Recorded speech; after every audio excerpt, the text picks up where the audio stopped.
Boa noite. Qual a relação entre a violência e o tráfico de drogas? 1/5 da população do superlotado sistema carcerário brasileiro cumpre pena por crimes relacionados à venda de entorpecentes.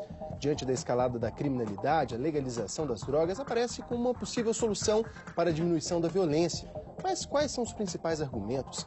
Como a descriminalização poderia ajudar? E o consumo? Facilitar não aumentaria o número de dependentes? Nosso convidado de hoje é o subsecretário de Políticas sobre Drogas de Minas Gerais, Clóvis Benevides. Clóvis, seja bem-vindo, uma boa noite. Boa noite. São muitas perguntas para que nós temos que fazer hoje, mas a primeira, é necessário a discussão sobre a descriminalização, sobre a legalização? Que é necessário o debate sobre a alteração das políticas ou status quo da política sobre drogas, sem dúvida nenhuma. Se esse é o caminho, eu tenho absoluta convicção que não. Que esse debate é de muito mais perguntas do que respostas. Então, discutir isoladamente legalização, descriminalização, até porque são duas coisas distintas, não deve ser o loco central do debate da política. Falando sobre perguntas, fique preparado, nós temos muitas. Não saia daí, o Palavra Cruzada está no ar.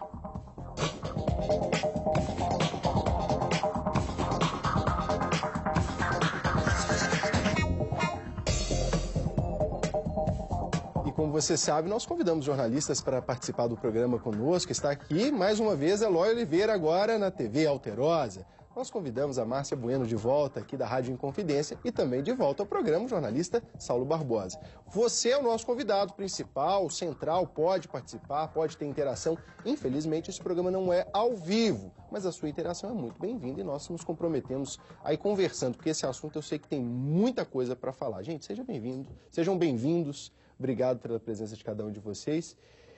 É um assunto assim, Clóvis, que mexe com muitos aspectos diferentes, né? A gente vê defensores, a gente vê gente radicalmente contrária, e como sempre na sociedade parece que são eras de extremos, mas tem me parece, se eu estiver errado, você me corrija, tem uma grande quantidade de pessoas num ponto muito de equilíbrio nessa discussão sobre legalização. Talvez o equilíbrio não seja sobre fazer ou não, promover ou não a legalização, a descriminalização do uso de drogas, seja sobre alterar as políticas sobre o tema. É aí que todo mundo se encontra. Eu acho que é aí que todo mundo se encontra. A população, de maneira geral, pensadores, especialistas, profissionais da imprensa, pesquisadores e mesmo os parlamentares que devem fazer o debate sobre a alteração legal, entendem que da maneira com que as coisas se organizaram ao longo dos tempos, a resposta ao enfrentamento do fenômeno não tem os resultados que a sociedade precisa. Isso, motivado por paixões ou por concepções, e elas devem ser respeitadas, traz debates radicais, como eu disse no início, que tornam o problema muito mais cheio de perguntas do que respostas. Agora, secretário, muito se fala nessa desculpa de legalizar a droga ou descriminalizar a droga como uma ferramenta para diminuir a violência.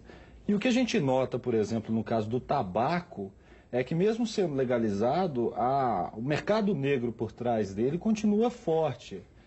Como é que vai se dar essa relação no caso de uma legalização? Eu entendo que situações que estão pautadas por lei de mercado sempre terão uma faixa, um percentual de ilícito. É da natureza humana. A transgressão é da natureza humana. Se essas substâncias causam vinculação das pessoas, necessidade de uso contínuo, de maiores doses, tolerância do organismo ou dependência, no caso das drogas, essa demanda por mais substâncias pode incrementar os mercados. Então, eu não entendo o caminho simples da descriminalização ou da legalização como a estratégia que estabeleça um impacto econômico efetivo sobre o tráfico, do ponto de vista de solucionar ou de deixar de existir as quadrilhas e as estruturas que distribuem drogas. Até porque, num passado recente, o Brasil começou a perceber que o tráfico, a estrutura criminosa hoje, é uma atividade de múltiplos negócios. Então, tráfico de armas, mais consumo de drogas, mais roubo a banco. Então, tem uma composição de fazeres criminosos desses indivíduos, todos com função de aferir lucros, de aferir dividendos. Então, legalizar, descriminalizar não necessariamente é um impacto financeiro sobre a estrutura da criminalidade organizada, conseguiria desfazer esse cenário. Você acha que é uma indústria muito difícil de desfazer, mesmo com a legalização? Eu acho que é muito mais do que isso. Vamos entender que descriminalizar, e é preciso separar os dois aspectos, tira o sujeito que não faz o crime de tráfico de drogas, não comete o ilícito do tráfico de drogas, do ambiente de justiça criminal. Acho que isso é um consenso entre todos nós. O usuário não é um problema de polícia, não deve ser privado da liberdade quando a sua conduta se encerra nessa fase de uso, quando ele não colabora com a estrutura do tráfico, com outros compromissos, com outras atividades. Na prática, isso já acontece. Em tese, o Brasil fez isso na lei em 2006. Né? Hoje a pessoa não vai definitivamente presa por... A privação de liberdade, a pena privativa de liberdade por uso, não existe mais no Brasil. Agora vamos com cautela com relação a essa análise aí, porque eu trouxe uns dados aqui, Luciano, para a gente comparar, de 2012, porque são de 2012, porque me interessa uma faixa etária que eu consegui, talvez nós tenhamos eles mais atualizados. São dados da Secretaria de Estado de Defesa Social, amplamente publicados. Em 2012, nós tínhamos 43 mil homens e mulheres que estavam detidos sob a tutela do Estado aqui em Minas Gerais. Né? Destes 43 mil, 16.300 pessoas tinham entre 18 e 25 anos, ou seja, naquele ano, 38% da população carcerária de Minas Gerais era composta de jovens até 25 anos. Né? Vale outro importante destacar aqui é que o percentual de jovens nessa faixa etária, na comparação entre 2008 e 2012, havia crescido 162%. Né? Nós estamos falando da faixa etária de jovens até 25 anos. Sim. A única coisa que não muda na comparação entre 2008 e 2012 é a razão pela qual a maioria dessas pessoas foram presas, né? Que é o tráfico de drogas. Ou seja, o senhor não acha que nós estamos caminhando para um caos absoluto, e nós sabemos e conhecemos a realidade dos nossos presídios, que são verdadeiras universidades do crime? Nós não estamos caminhando para o caos absoluto? Agora, vamos separar. Vamos separar. De fato, vamos separar. 2006, o Brasil muda a lei. De maneira objetiva, a lei diz que o usuário não deve ser levado à pena de prisão pelo uso da droga. A política nacional, muito embora a lei tenha sido alterada, não avançou no ritmo da mudança da legislação. Se esse indivíduo não é um problema de justiça, esse indivíduo é um problema de saúde, nós precisamos de maneira pragmática de ampliar as estruturas, de melhorar os acessos, de melhorar a aproximação do cuidado, da proteção, dos aspectos de tratamento desse indivíduo. Porque se eu reconheço que há um uso abusivo, que há a possibilidade de uma dependência, eu também reconheço que há a possibilidade de uma escalada. O sujeito que usa maconha, que compõe o uso com a cocaína, que em razão da proximidade com a estrutura de distribuição da droga se aproxima do uso do crack, e aí ele muda de perfil. E aí, por que em alguns aspectos, a desassistência é responsável pelo crescimento do número de encarcerados?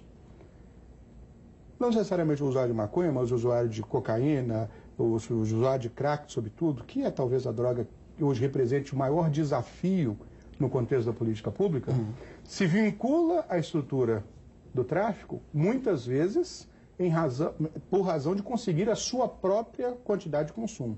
Mas, subsecretário, eu não tenho esses dados aqui, mas eu acho que a grande quantidade dessas pessoas, até onde eu acompanho, claro que esses casos de dependência precisam de assistência, de serem assistidos de forma adequada, o que não ocorre no Brasil como um todo. Mas o grosso dessa massa carcerária, que até onde eu conheço, não se tratam de casos de dependência.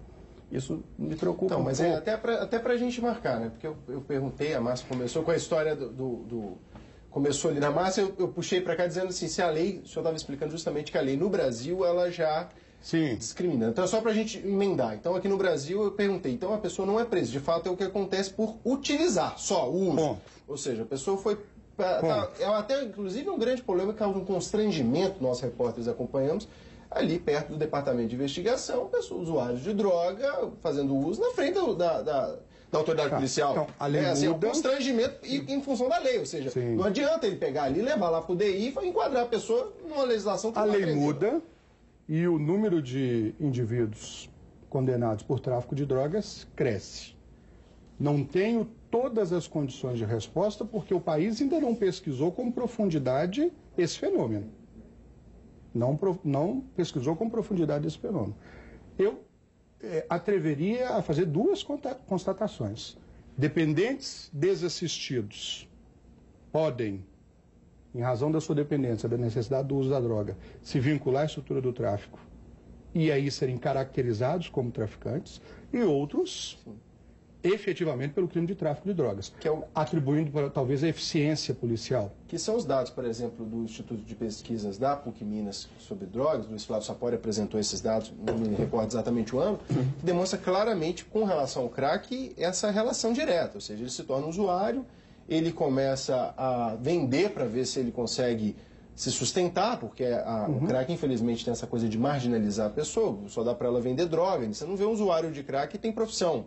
Ele, normalmente a profissão dele é ser usuário de crack. Pois é, por E isso ele que- começa a vender. É. E aí, por ele vender e por ele ficar constantemente endividado nessa venda, porque ele vai vender, ele usa o produto, acaba aumentando mais a violência, porque a gente sabe que com relação ao tráfico de drogas A violência é do comércio. do comércio. Porque ele cobra, não tem... A não violência tem, é do comércio. Não tem perdão, ele cobra com... A violência Ele- e da Agora, característica do comércio, o escambo, a troca, o indivíduo às vezes que troca um equipamento, um aparelho, por uma Pequenos quantidade, furtos. pequenos furtos, e aí outras coisas. Ó, Marcelo, Sim, eu não tenho essas estatísticas, mas pela experiência do dia a dia com a reportagem policial, o que a gente observa é que a maior parte desses criminosos que são presos, que estão relacionados ao tráfico, eles não são usuários. Ainda, pelo menos assim, a realidade que a gente acompanha sem os números consolidados tem sido essa, né?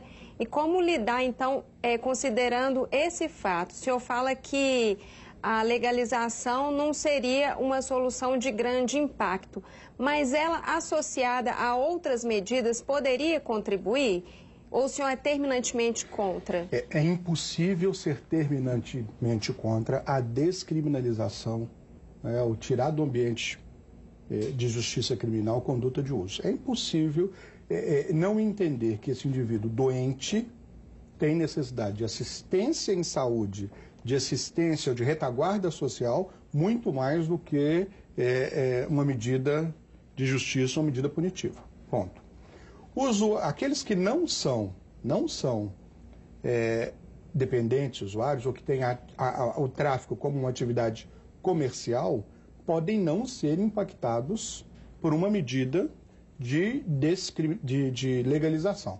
Podem não ser impactados por medida de legalização. Vamos procurar uma alternativa, vamos procurar uma outra forma de burlar o processo de controle. Até porque... Mas o senhor foca muito em duas questões, que é o dependente e aquele que está inserido no tráfico. Sim. E o usuário? Onde é que ele fica? Mas o usuário, por porte, ele é um problema... Vamos chegar, então, na raiz de um... Porque há uma outra esquizofrenia, na minha opinião, no Brasil, que é o seguinte: como a criminalização existe, você obriga o usuário a recorrer ao tráfico, né? Sim. O usuário Mas é esse não é obrigado um a problema procurar um do Brasil. traficante. Não, Brasil. É um problema das mas- convenções internacionais, da regra mundial. Claro. Então, Porque tem essa discussão, né? Por exemplo, que tudo que a gente está conversando é muito importante, mas num ambiente globalizado, a forma como é a própria produção e a distribuição da droga no mundo, é um debate que exige, inclusive a própria ONU tem tentado assumir um papel de protagonista nessa conversa. Eu volto a dizer o seguinte, o debate não é despenalizar, descriminalizar ou legalizar. O debate é alterar as políticas sobre o tema, em que despenalizar condutas de uso e, eventualmente, regular mercados pode ser uma alternativa. Na minha avaliação, esse é sempre um debate global. É impossível construir guetos, vamos usar agora o exemplo da Holanda. A Holanda, por muito tempo, foi a justificativa de um bom processo de liberação de uso. O debate da Holanda hoje, o debate de Amsterdã hoje, da Prefeitura de Amsterdã, que inclusive conseguiu uma medida judicial, é reduzir o número de coffee shops. O debate é proibir a venda para turistas. A justificativa é o incremento da violência. Estamos falando de maconha. Sim. Estamos falando de maconha. Holanda, Portugal, Uruguai não guardam proporções que possam ser comparadas com o Brasil. Isso é uma boa pergunta, né? Ou seja, por exemplo, algum país no mundo com um contexto social parecido com o nosso, com a nossa realidade social, desequilíbrio econômico, etc., conseguiu ter um bom exemplo, assim, pensando de forma política mundial? Portugal é diferente, Holanda é diferente, Canadá é muito diferente, Estados Unidos, cada estado é um estado. Fala-se de Uruguai, mas o Uruguai, só pela proximidade, mesmo culturalmente, é totalmente o Uruguai diferente. talvez seja o primeiro debate sobre regulação de mercado que vai acontecer. Sim. São características importantes. Eu acho que a gente até tem que marcar maneira efetiva. Isso do Uruguai. Agora, o próprio presidente Mujica, numa das suas entrevistas, disse que ele não se atreveria a fazer uma medida, a implantar uma estratégia similar se estivesse num país com dimensões continentais como o Brasil. Essa é uma. Ele mandou já advertir o pessoal que não adianta pensar que é para ir para o Uruguai para fazer turismo de maconha. Já avisou. Não adianta. O Uruguai é menor do que a região metropolitana de Belo Horizonte. Mas o presidente Fernando Henrique Cardoso defende, o ex-presidente do Brasil defende, né, e se tem se posicionado favoravelmente. Então, talvez... O presidente diz, e isso de maneira muito clara, conheço esse debate, encerra-se na lógica de tirar o usuário do ambiente criminal, na minha avaliação. É a premissa do debate. Agora, do debate. Mas como tirar esse usuário? Eu vi uma usuário? entrevista dele agora, É pouco isso. antes do debate, eu também fui pensar... Primeiro, Fernando Henrique disse o seguinte, que quando ele era presidente, ele não tinha a dimensão que ele tem hoje, a percepção do que ele tem. E ele falou do documentário, falou do Drauzio, falou que o documentário está disponível para todo mundo assistir. E depois, no final, um jovem lá na plateia, ele estava num programa de televisão da Rede Globo, o jovem perguntou, e você acha que é o caminho? Ele falou assim, olha, no Brasil não dá para fazer. O caminho pode ser esse, eu acho que realmente tem que fazer, agora eu não vou ser leviano de dizer, então vamos legalizar, porque não tem jeito no Brasil. Aí eu falei, porque tem outras questões importantes. Eu falei, então vamos discutir as coisas, porque tem muita coisa. A questão central é tirar o usuário do ambiente da justiça criminal. A questão que antecede a esse debate é como diferenciar conduta de uso de conduta de tráfico. Agora, Mas isso Mas não dá vai pra separar. facilitar Deixa eu- a vida do próprio traficante? então se a vamos gente deixar tirar essa ele pergunta desse no ar, que a gente vai ter ambiente? que fazer intervalo. Errado. Eu quero voltar na questão que o Saulo colocou e você emenda com a sua pergunta no próximo bloco. A gente está falando sobre legalização das drogas. Qual que é a sua opinião? Estou esperando a sua participação ali no Facebook, porque essa discussão vai acabar aqui não. Vai se prolongar. A gente volta já já.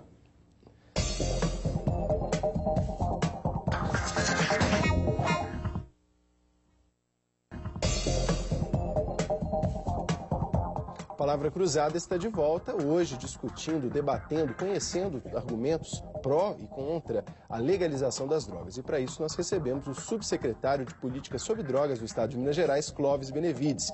Nós convidamos também jornalistas que estão entrevistando o Clóvis aqui conosco. Nós convidamos Eloy Oliveira, da TV Alterosa, está conosco Márcia Bueno, da Rádio Inconfidência, e também Saulo Barbosa. E nós, no meio dessa discussão toda, o Saulo começou uma história sobre a população carcerária. A gente veio na lei de 2006 e eu interrompi o Eloy no último bloco falando, você tinha uma pergunta, vamos tentar emendar isso aqui, mas volta na sua pergunta. Na verdade, é sobre essa questão cultural nossa aqui no Brasil, porque tudo fala-se na questão cultural. Legalizando também não facilitaria, e fazendo como faz a Holanda, por exemplo, trazendo o usuário para dentro de um café, de um ambiente espaço, controlado. de um ambiente controlado, também não facilita a vida do traficante? Olha, qualquer decisão estanque piora a situação, mesmo que a intenção seja solucional. É possível debater legalização, controle de mercado, sem discutir política de fronteira? É possível, sem discutir política de prevenção, sem ampliar as redes de assistência e cuidado? Volto a dizer, o debate não é legalizar ou proibir.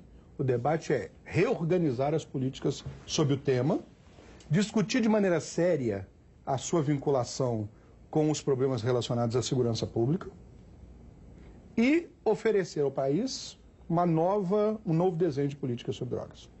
Eu digo que sem clareza, sem nenhum problema, com muita convicção, esse é o debate. Luciano lembrou aqui que o presidente Fernando Henrique, apesar de ter levantado essa bandeira de alguma forma nos últimos tempos, reconheceu e reconhece que hoje o Brasil não tem condições... Realidade atual. A realidade atual talvez não nos permita isso, e concordo também.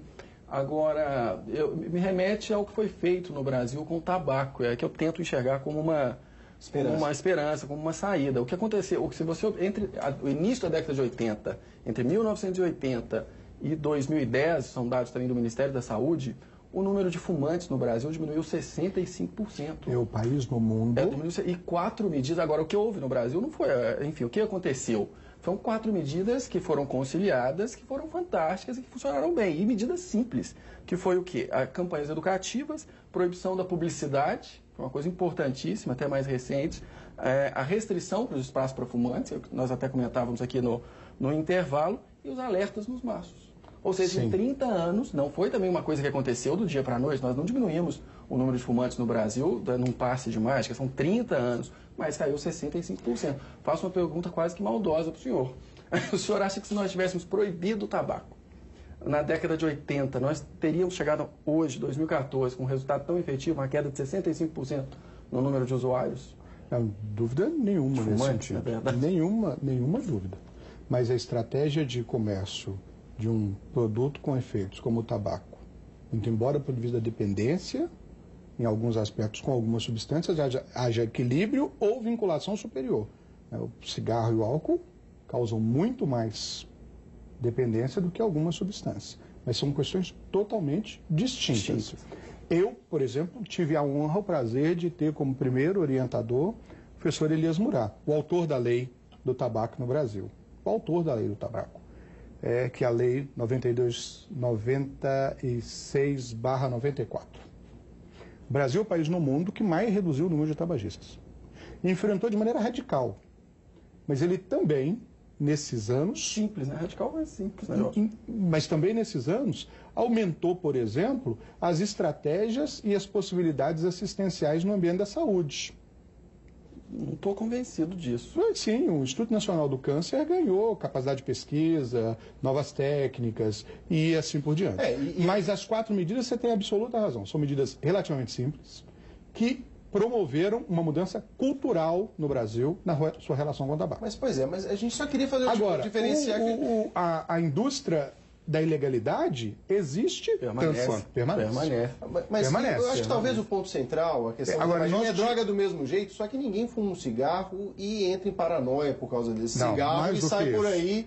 Tem uma dependência, eu concordo. Agora, o efeito da droga é diferente, né? Mas aí eu traria um outro debate. Álcool, que é o debate atual do Brasil. Mais próximo, né? É o debate atual do Brasil.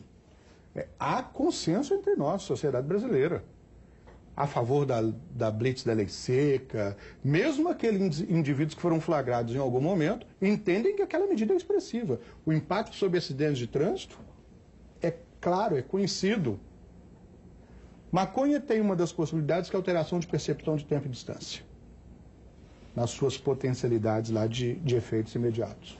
Somado isso ao álcool, eu não estaria na contramão daquilo que eu estou discutindo com a sociedade brasileira nos dias atuais, que é restringir cada vez mais a relação álcool e direção. Mas uma coisa não anula a outra, nós podemos manter essa linha e devemos, aliás. Isso, de maneira isolada, não surtiria o efeito. Volto a dizer, o debate é muito mais complexo do que... Vamos trazer agora a maconha também para o ambiente das drogas lícitas. E daqui a pouco nós vamos discutir trazer o quê? A cocaína, né, e seus derivados para o ambiente das drogas lícitas. O debate é global.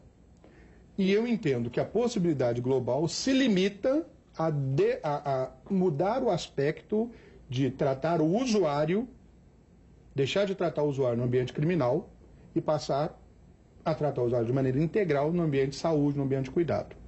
Diferenciar uma conduta da outra é um desafio de todos os modelos. Existem muitas questões favoráveis, por exemplo, no modelo de Portugal, que é um modelo que em alguns aspectos é mais rígido, inclusive, do que o modelo brasileiro. Você podia explicar, eu acho que essa parte, né? A gente, antes do programa, o senhor explicou pra gente, a gente ficou tão curioso, porque Portugal, para o telespectador, está acompanhando 2001. Sim. Essa legislação que descriminalizou, ou pelo menos vendeu ao mundo a imagem de descriminalizar. Agora tem que explicar como. Mudou a política. Portugal mudou o seu aspecto de organização da política. Portugal tira a conduta de uso do ambiente de justiça criminal, estabelece uma rede com múltiplas respostas, então amplia serviço, amplia per capita de serviço, aproxima serviços dos locais, faz intervenções urbanas, por exemplo, como a intervenção do Casal Ventoso, que era o lugar de consumo, implanta uma política substitutiva, e aí é preciso entender que o tipo de droga utilizada é diferente do nosso problema. Estamos falando do uso de heroína, que era o problema mais explícito, mais gritante, e a possibilidade de substituição por metadona.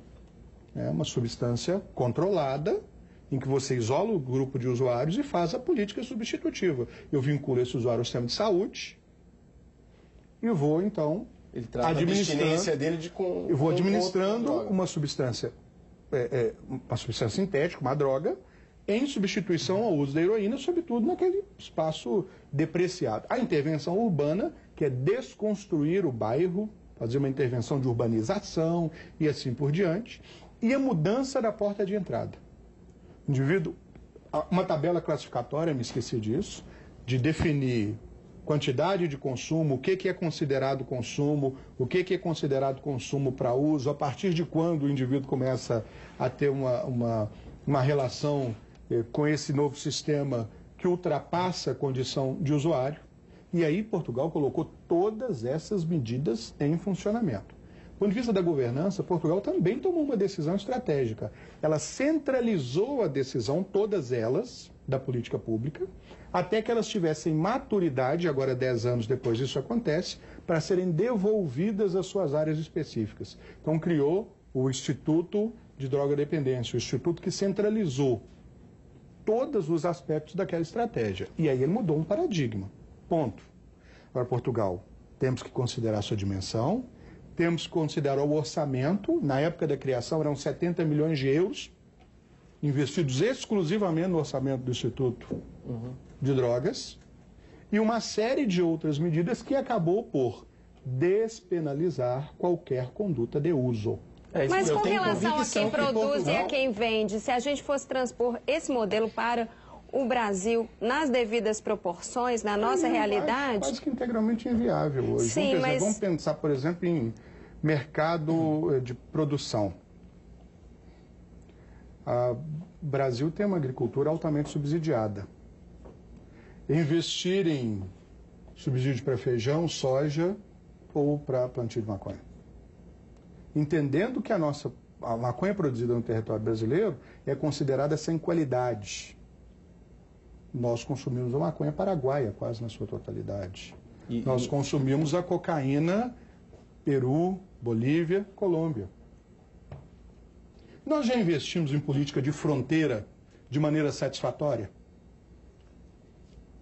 Aliás, o mundo consome tanto essa maconha quanto essa cocaína. Mas no nosso caso tem um fenômeno recente. São esses países. Eu acho que esse debate interessa muito aos países da América Latina, aliás, sobretudo aos países da América Latina, porque é aqui que se dá a produção e a fabricação. Né? Um estudo encomendado pelo próprio governo americano mostra e elenca, o Brasil até saiu do ranking de maior produtor e fabricante, mas Peru, Bolívia, como esses países que o senhor acabou de citar. E o que a gente observa no atual modelo global é que há uma absoluta terceirização da violência. Sim. Nós, América Latina, é que ficamos, vamos dizer, com a parte ruim ou com a parte negativa. Mais do que isso. Estados Unidos é o país com maior consumo, país de maior consumo de substâncias ilícitas, né? No entanto, a produção... Mais do que isso. Nós tínhamos um dado histórico que dizia, Brasil é um país de rota, mercado de consumo interno ainda é um mercado relativamente pequeno, então a cocaína consumida na Europa passa pelo nosso território. Essa realidade vem mudando. Não necessariamente. Né? Essa realidade vem mudando. Nós nos tornamos um país de índices de consumo também muito expressivos, também muito significativos. E padecemos de uma política de fronteira, eu vou usar essa expressão, gosto muito de discutir esse assunto de política de fronteira. 17 mil quilômetros de fronteira seca. Os postos de controle... Na área mais problemática. Os postos de controle de fronteira fecham às 20 horas. Então, Quando eles existem, né? Quando eles existem. Quando eles já não foram fechados definitivamente. Em tese, o tráfico é legalizado entre 20 horas e 6 da manhã. Não é isso? Nosso dado do Sindicato dos Policiais Federais, uma audiência pública da Assembleia Legislativa essa semana. O aeroporto de Confins tem 4 agências de Polícia Federal para o controle de inspeção de bagagens. Tem um outro conjunto de servidores administrativos que, orientados por esses policiais, fazem as inspeções. Esse é o dado. Se eu for remeter isso ao sul de Minas, contingente de polícia, muito embora existam deficiências, Polícia Militar no sul de Minas tem 4.000 homens. Polícia Rodoviária Federal tem 12. Como enfrentar as grandes estratégias de distribuição da droga sem que a gente invista em política de fronteira efetivamente? Uma inteligência policial, porque o traficante não está na pedreira, o grande distribuidor, ele está onde? Nos condomínios de luxo, nos... Clóvis, mas é aí que talvez seja o argumento principal dos defensores da legalização, que seria, sob a ótica do mercado, se a gente regula esse mercado, se a gente passa a um mercado regulamentado pagando imposto, a gente conseguiria absorver não só recursos para poder financiar os dependentes e teríamos ali uma cobrança, vamos dizer, na produção. Aí agora a pergunta... Nós pagamos imposto sobre o tabaco, 60% de impacto de imposto. Que não paga a conta do Sistema Único de Saúde com os usuários. Isso aí vai que dizer. único. E nem por isso deixa de ter uma carreta por dia sendo apreendida. Sendo apreendida, sem ter uma delegacia. O investimento hoje das grandes indústrias tabagistas é em municiar as operações, as estratégias, inclusive em contratar escritórios particulares para enfrentamento da pirataria, do cigarro contrabandeado, exatamente o paraguaio. Agora vamos imaginar a charmona. O ato do tabaco e o gosto da maconha. Vamos imaginar.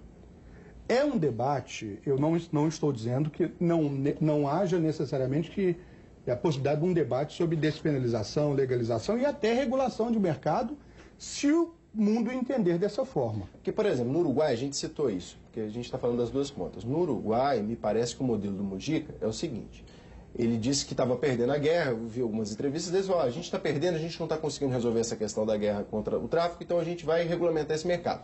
No caso do Uruguai, vai o contexto do próprio Mujica, não tem problema nenhum sobre questão de institucionalizar, quem cuida disso é o governo. Sim. Estatal. E no Uruguai nunca houve uma lei integralmente restritiva. E aí o Instituto vai cuidar da comercialização, produção, comercialização e distribuição das drogas. E não há consenso. Agora, de fato, não está acontecendo ainda, para a gente dizer como é que está funcionando, o servidor público está produzindo a cannabis lá direitinho, as coisas não estão andando. Então, eu acho que a grande preocupação é porque as pessoas hoje elas estão desesperadas por uma solução da violência. Eu acho que a discussão da legalização ela toma um peso, porque se ela é apontada como possível, eu quero discutir porque eu estou tentando encontrar um problema. O senhor tem viajado no interior de Minas, eu acompanhei, por exemplo, a questão das audiências públicas no interior do estado, prefeitos que nunca, que a gente pensa de cidades que jamais procurariam um secretário de política de droga, está desejando conversas desesperadas. E a maconha? Chegou, e não é a maconha, né? Mas por isso... a maconha? Então, mas e aí? O grande argumento dos defensores é que o impacto na violência ou nos aspectos da violência seriam imediatos. Na lógica do sistema prisional, é uma possibilidade de diminuição, talvez que a legislação já permita, se a estrutura de penas substitutivas, de alternativas penais no Brasil, tivesse acompanhado o advento da lei de 2006. Exato, porque a maioria desses jovens, né, que são presos, eu falei no primeiro bloco dessa estatística, eles não têm nenhum poder de organização sobre o tráfico, né, o tráfico propriamente dito. Não é desassistência nesse aspecto? Sem dúvida. Mas ao mesmo não tempo... é investimento em redes efetivas de assistência aos indivíduos e assim por diante. Vou dar um exemplo aqui nosso de Minas Gerais. Nós temos um programa grande de assistência às pessoas. Nós reconhecemos, e isso é claro, todos os dias a gente vive essa realidade, que o número de vagas de tratamento que se oferece é infinitamente menor, muito embora isso tenha crescido mais do que 6 vezes do que a demanda da sociedade. Os internados são usuários de maconha? podem ter a composição de uso, maconha, cocaína ou maconha crack, álcool em grande maioria, mas assistência às pessoas, inclusive, evita processos de recaída e de agravamento. Nos processos de recaída e de agravamento, a vinculação com a atividade criminosa para manutenção, inclusive, da sua dependência pode existir. Então, atender esse indivíduo, acolhê-lo, oferecer tratamento, é uma alternativa ao sistema de justiça.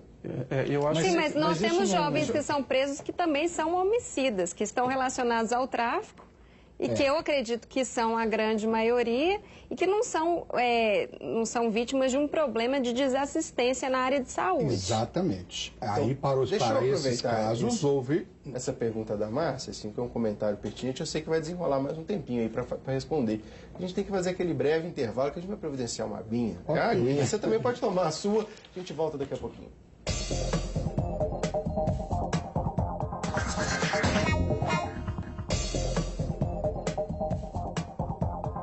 Você está no Palavra Cruzada e hoje discutimos um tema nada polêmico. Estamos falando sobre a legalização das drogas.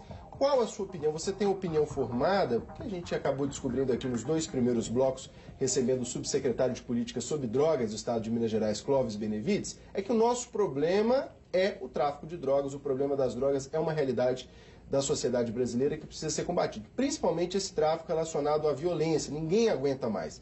Daí a gente está discutindo aqui, será que a legalização, aí eu agarrando aqui, é um motivo, é a forma, é a alternativa para resolver esse problema? A gente tem 2 blocos que nós estamos conversando e até aqui a gente não conseguiu separar as questões.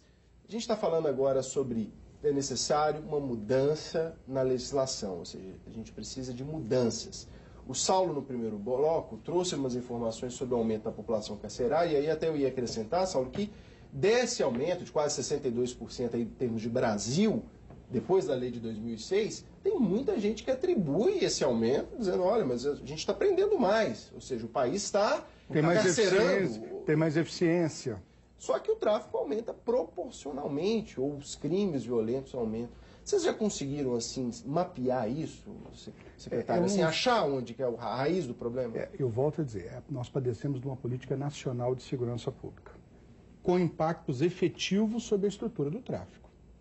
Política de fronteira, investimento em inteligência policial para o enfrentamento, que tem uma relação de mercado colocada aí, sem dúvida nenhuma, e recuperação de ativos. Vamos usar um exemplo em que o Brasil é frágil. O maior poder da estrutura do tráfico é o dinheiro que ele tem, sem dúvida nenhuma. A tramitação de um processo de confisco dos bens do tráfico no Brasil ainda é muito morosa. Existem casos em que um veículo, por exemplo, apreendido, avaliado ali em 60, 70 mil, quando pronto para ser levado a leilão, é vendido a 500, 600 reais. Tem uma função pedagógica. As fazendas do polígono da maconha, no Pernambuco, não foram leiloadas até hoje. Os imóveis do Beira-Mar, embora perdidos, agora precisam de uma estratégia, de uma ação burocrática para serem incorporados à Secretaria do Patrimônio da União e depois direcionados. Não é exclusivamente discutir legalizar ou despenalizar, é discutir a mudança no conjunto das políticas. E essa vinculação da segurança pública, olha, eu não sou um conhecedor tão profundo dos dados da execução penal, do aspecto da execução penal, muito embora existam, de fato, debates sobre o aumento, inúmeros sobre o aumento da população carcerária, defensores de que a maior eficiência policial é que resultou nisso, mas na diminuição do surgimento de novos episódios, a política nacional padece de melhor ajuste. Então, quer dizer que deve haver um alinhamento executivo, legislativo, judiciário? É isso? Todos. Todos, né? Porque eu tenho uma pergunta para o senhor, talvez eu gostaria de fazê-la, talvez mais como cidadão do que necessariamente no cargo que o senhor exerce hoje. Porque se é possível, na verdade, a gente convencer o cidadão médio brasileiro, ou nós mesmos, de que o Brasil está imbuído dessa bandeira da moralização, a gente tem visto movimentos sociais cada vez mais fortes, cobrando essa moralização das instituições, né? Se é possível convencer um cidadão médio que nós estamos todos interessados nisso, sendo que a gente tem aí 1/3 ou 1/5 da população carcerária nacional presa por pequenas quantidades de drogas, né?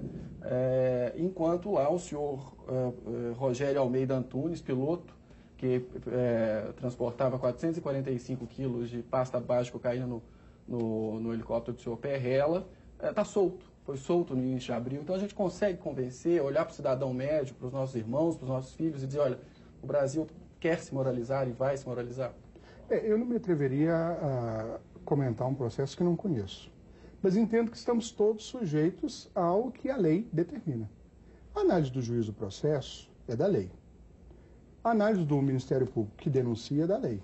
A análise de quem organizou o inquérito, que é a Polícia Federal, é vinculada à lei. E se houveram aspectos que resultaram na soltura ou no não indiciamento, essas questões estão vinculadas à lei brasileira. O ponto central volta-se à lei. O ponto central é a lei brasileira. E é curiosíssimo, né? Porque ainda nesse caso, o helicóptero tinha dono, era do senhor Zezé Perrella, a fazenda no qual ele estava inscrito é do Zezé Perrella, agora a cocaína não tem dono, né? As coisas não têm dono. Então, ninguém descobre, né? Uma carga avaliada em 10 milhões de reais voando sobre nós, e que nós não sabemos de quem é, né? Não conseguimos. Pois é, mas eu acho que a gente precisa pontuar. Como a gente não sabe, esse questão do processo me preocupa. No ponto de vista... Quero só chamar, eu gostei ser isento dessa lógica. O ponto central foi bem colocado. A pergunta que a população quer saber. Agora, se existe fragilidade na legislação, e essa fragilidade está tão escancarada, os nossos senhores legisladores estão passando da hora de fazer essa discussão. Mas isso não é um debate apenas do legislativo, isso é um debate, inclusive... Mas de interpretação seria? No legislativo, enfim, não interpreta a lei, né? Não, é isso que seria. O judiciário talvez tenha tido uma fragilidade na interpretação? Sem ter domínio, um caso com tal complexidade, onde existem dúvidas de um lado ou de outro, deve ser a justiça aquela que arbitra onde é que está a responsabilidade. Então, é muito difícil fazer a análise de um processo. Agora, o que incomoda é que não é uma exceção, é regra, né? É isso que dói. Na lógica da lei brasileira de drogas, a lei brasileira de drogas está em reforma há 20 anos e nós não temos uma lei definitiva. Agora, isso, por exemplo, só para fazer esse contraponto que o Saulo colocou, porque foi um contraponto que é pertinente, ou seja, porque há uma influência e um conhecimento do caso, o caso conhecido terminou dessa forma. Pequenos delitos, como que ele colocou, ou pequenas situações não são resolvidas. Nesse ponto específico, a gente está falando de justiça, o problema aí é o próprio sistema de assistência, a Defensoria Pública, que é um número inferior à necessidade, seria, de repente, para tirar essas pessoas, porque da forma que você colocou, fica dizendo o seguinte, né? A pessoa está lá presa, ocupando uma vaga no sistema carcerário, porque ele estava com pouca droga, o processo dele não está andando, mas ele não tem um advogado para ir lá e cumprir as funções que a lei permitiria. Possibilidade de recursos, condição efetiva de ter defesa, tem uma série de situações que estão inseridas no contexto. Que é tão cruel, né, Eloy? Por exemplo, um dos casos que isso realmente sensibiliza. Somente no São Paulo, acho que me parece que até o Drauzio Varela que coloca essa situação, por exemplo, as mulheres que são submetidas a entrar com a droga para dentro do sistema prisional e às vezes são pegas ali com uma grande quantidade de drogas, mas numa situação claramente de tráfico, porque ela está carregando a quantidade de droga, mas sob uma situação social terrível e etc., e acaba indo para o presídio. Por outro lado, tem muita mulher que já controla tráfico de drogas. Claro. Mas é um problema, porque, por exemplo, nesse caso, a droga conseguiu fazer um órfão, porque a família, o marido já estava preso. Aí a mulher vai ali para visitar o marido, forçado ou não, aí também tem que investigar, porque não estou defendendo as pessoas que entram. Mas é forçado a entrar numa situação. Aí entra ali com a droga, o sistema prisional pega. A pessoa vai responder 2 processos. Por isso é necessário evitar as generalizações. Sim, exatamente. Agora, nesse debate não cabe nem radicalismo, nem generalização. Mas isso é assistência também? Nesse sentido, por exemplo, assistência jurídica também seria uma necessidade? Sim. Seria assistência jurídica é uma necessidade, sem dúvida nenhuma, nesse aspecto. Agora, também há, de maneira clara e consciente em alguns casos, o ato, né, de fato, crime de tráfico. De fato, crime de tráfico. Alguém que, muito embora situações de vulnerabilidade estejam colocadas e questões nesse sentido, alguém que conscientemente tomou atitude. Porque é um negócio rentável, né? O Luciano falava sobre essa questão. Prende-se muitas pessoas, né? Mas o crime continua, o tráfico de drogas continua crescendo. Porque para o jovem, como o senhor falou, que é desassistido, é um negócio muito interessante entrar para o tráfico. Então, cada vez mais cedo eles estão entrando com 11, 12, 13 anos, ainda crianças. Sim. Então, o traficante mais velho é preso, aí sobra a herança para o mais novo. E assim vai. Agora, essa política de assistência, me preocupa, eu queria conversar com o senhor em relação à questão da saúde. Porque a gente sabe que o nosso Sistema Único de Saúde já é falido praticamente, apesar de ser, no papel, um bom sistema, mas é falido, não dá conta do que tem aí hoje. Criando-se uma política de assistência ao usuário e afastando ele dessa marginalidade que hoje ele está sendo usuário, e pegando o exemplo, por exemplo, da Noruega, que diz que se não tivesse maconha por lá, eles teriam menos 12 milhões de casos de esquizofrenia, porque a gente sabe que a maconha leva também a esses casos de problemas de saúde mental também. Existem estudos que dizem sim, outros que dizem que não. É controverso, né? É bem controverso, mas a gente sabe que tem uma questão de saúde, a própria dependência já é uma questão de saúde. Isso não vem onerar ainda mais o nosso sistema que já é falido? E a gente sabe que, por exemplo, a desculpa de que legalizando a tributação em cima disso poderia ajudar. A CPMF poderia ajudar o SUS e não ajudou. Garantir que tributação soluciona de maneira individual qualquer problema, qualquer fenômeno é muito frágil. Vamos usar referência de álcool e tabaco. O direcionamento é caixa único e rivaliza com todas as políticas. O debate de uma política nacional, e aí segurança pública, política de drogas, tem que ser tratado como uma urgência, que é a urgência que a sociedade pauta. É um debate que é mais complexo do que a gente está fazendo aqui hoje. SUS, o desenho do Sistema Único de Saúde é um desenho formidável. A partilha dos recursos e da gestão é esquizofrênica. Concentração do tributo, 70% do tributo fica no governo federal. E é o único que não tem responsabilidade constitucional de aplicação. Os estados têm obrigação de mínimo, os municípios têm obrigação de mínimo. Se essa equação não muda, nós estaremos sempre precarizando a política pública. Muito embora entenda que as demandas de segurança, saúde e educação são demandas infinitas porque os fenômenos mudam. A sociedade muda e, em consequência disso, os fenômenos mudam. Mas essa é uma equação, por exemplo, que não fecha. Agora, daí o grande prejuízo do investimento em prevenção e em cuidado. Prevenção e cuidado, ações antecipatórias. É óbvio que investir em educação, investir em aluno de tempo integral, em educador de tempo integral, em ações de prevenção, em ações de cuidado mais expressivas, conseguiria fazer de maneira muito mais efetiva a mudança do quadro do que discutir de maneira isolada legalização ou descriminalização. Mas me ocorreu aqui, secretário, um raciocínio que eu gostaria de construir juntos. A gente já deve estar caminhando para o final do programa, mas para construir. Se a gente, vamos supor que seja legalizado, a gente encontra uma forma para combater a violência, que a situação está difícil, a gente encontra uma forma de criar uma indústria para poder fazer, regulamentar, etc. Nós teríamos um impacto na saúde, continuaríamos tendo um problema na saúde. Portugal, por exemplo, de 2001 para 2006, teve um crescimento de 66% do consumo, que é natural. Depois que você legaliza, as pessoas vão experimentar. É legal, posso provar. É natural. Não é porque não se torna ilegal. Todo mundo vai poder experimentar. A pessoa experimenta, às vezes gosta, às vezes não gosta. Não necessariamente, às vezes é um novo caso de uso, mas é descortinar uma situação que... No início é normal que as pessoas... Normal. Mas aí a gente vai ter aquilo que o Saulo colocou, por exemplo, daqui a pouco. A gente vai ter que desenvolver uma campanha para incentivar. Aí eu pergunto, se a gente desenvolver uma campanha inteligente para mostrar para as pessoas o efeito das drogas, quais são os reais impactos na vida delas, se a gente não ir na outra ponta, ou seja, a gente sempre fala, porque se tem o consumo, tem o tráfico, é a dinâmica do mercado. Qualquer uma das pontas que a gente resolvesse, em tese, a gente teria solução, não?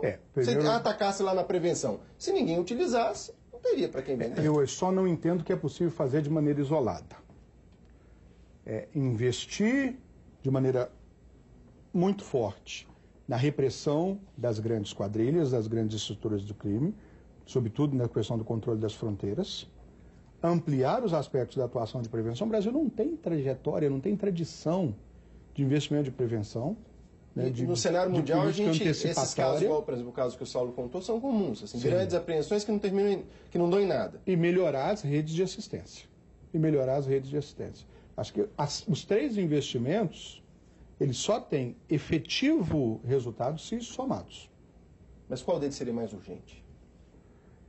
O senhor falou que é ao mesmo tempo, eu sei, mas assim... Ao mesmo tempo, não tem dúvida de que as ações precisam ser conjugadas.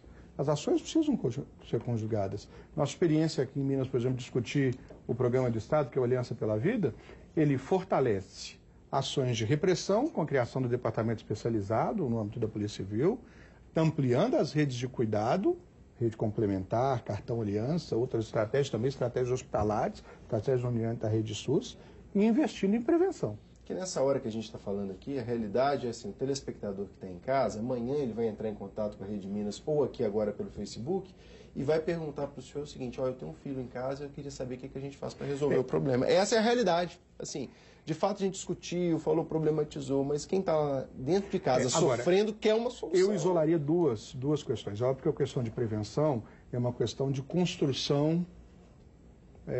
Os resultados são medidos a médio e longo prazo. As questões relacionadas à repressão sobre a estrutura do tráfico e ampliação das redes de cuidados são as imediatas, são as urgentes, não tem dúvida nesse sentido. E só para enfatizar, o senhor está falando de repressão em termos de inteligência, né? Não em termos de inteligência, mas não é violência, Eu isolaria inteligência e controle de fronteiras. Agora, me corrija se eu estiver errado, subsecretário, mas a única coisa que pode mudar a médio e longo prazo a nossa realidade desse debate aqui, até onde eu sei no Congresso, são só 2 questões. Uma pauta do deputado Jean Willis, que prevê a legalização, que sugere a legalização da maconha nos moldes do que foi feito no Uruguai, e uma outra pauta do deputado Osmar Terra, que nós até falamos sobre ela, que prevê, que na linha oposta, prevê tornar a pena para o tráfico maior do que para o homicídio. Né? São esses 2 caminhos que o Brasil tem hoje para... São os 2 debates que estão colocados. Lembrando que na proposição do deputado Jean Willis, como medida acessória, vem a anistia aos sujeitos que foram aprisionados, caracterizados como traficantes. Então, é muita polêmica para um debate que não reúna academia, é preciso ter evidência científica efetiva para definir os rumos, e um debate com a sociedade a partir do parlamento mais transparente, mais pragmático. E eu achei que o senhor falasse, é muita polêmica para um programa só. É verdade, é muita polêmica para um programa só. Gente, muito obrigado pela presença de cada um de vocês. Obrigado você aí de casa pela audiência. Nos encontramos no próximo Palavra Cruzada.